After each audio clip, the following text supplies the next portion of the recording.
کشمیر کی حسین وادیوں کا نام سنتے ہی دل میں ایک سکون اترتا ہے۔ برف سے ڈھکی پہاڑیاں، بہتے جھرنے اور سرسبز وادیاں انسان کو یہ احساس دلاتی ہیں کہ واقعی یہ خطہ جنت کا ٹکڑا ہے۔ وہاں کے لوگ سادہ، دل محبت کرنے والے اور مہمان نواز ہیں۔ انہی وادیوں کا ایک خاص ذائقہ ہے، یہ پہاڑی کشمیری چکن۔ کشمیری کھانے اپنی خوشبو اور لذت کی وجہ سے دنیا بھر میں مشہور ہیں۔ کہا جاتا ہے کشمیری کھانے صرف پیٹ نہیں بھرتے بلکہ دل کو خوشی اور روح کو سکون دیتے ہیں۔ کبھی کبھی کھانا بھی دعا بن جاتا ہے۔ اگر نیت اچھی ہو تو جو لقمہ ہم کھاتے ہیں وہ ہمارے لیے شفا اور برکت لے کر آتا ہے۔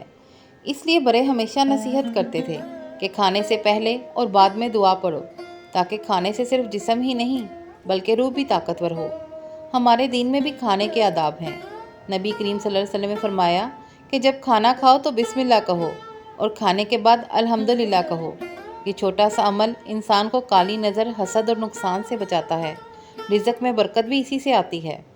یہ چکن ڈش جب آپ کے دسترخوان پر آئے گی تو صرف ایک ذائقہ نہیں ہوگا بلکہ ایک کہانی بھی ہوگی۔ کشمیر کی وادیوں کی کہانی، محبت اور مہمان نوازی کی کہانی۔ یاد رکھیں، اصل لذت صرف کھانے میں نہیں بلکہ اسے دوسروں کے ساتھ بانٹنے میں ہے۔ جو رزق ہم بانٹتے ہیں وہ کئی گنا بڑھ کر ہمارے پاس واپس آتا ہے۔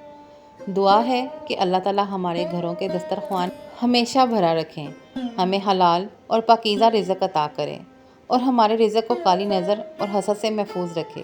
آمین۔ اب آئیے اس کشمیری ذائقے کو اپنے کچن میں لائیں اور محسوس کریں جیسے جنت کی خوشبو آپ کے دسترخوان پر اتر آئی ہو۔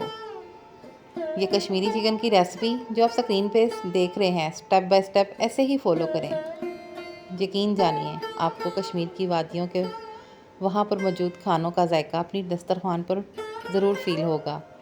ہمیشہ کی طرح ریکویسٹ کروں گی کہ میری ریسپی کو ویسے سٹیپ بائی سٹیپ فالو کریں، ویسے ہی بنائیں۔ ویڈیو اچھی لگی ہو اور ساتھ میں میری بتائی ہوئی باتیں اور شیئرنگ آپ کو پسند آتی ہو تو نیو آنے والے چینل کو سبسکرائب کرنا مت بھولیں۔ ویڈیو کو لائک کریں، شیئر کریں، پیارا سا کمنٹ ضرور کریں۔ دعاؤں میں رکھیں یاد۔ انشاءاللہ نیکسٹ ویڈیو میں ملاقات ہوگی کسی اچھی سی ریسپی کے ساتھ، کسی اچھی سی شیئرنگ کے ساتھ اور کچھ اچھی سی باتوں کے ساتھ۔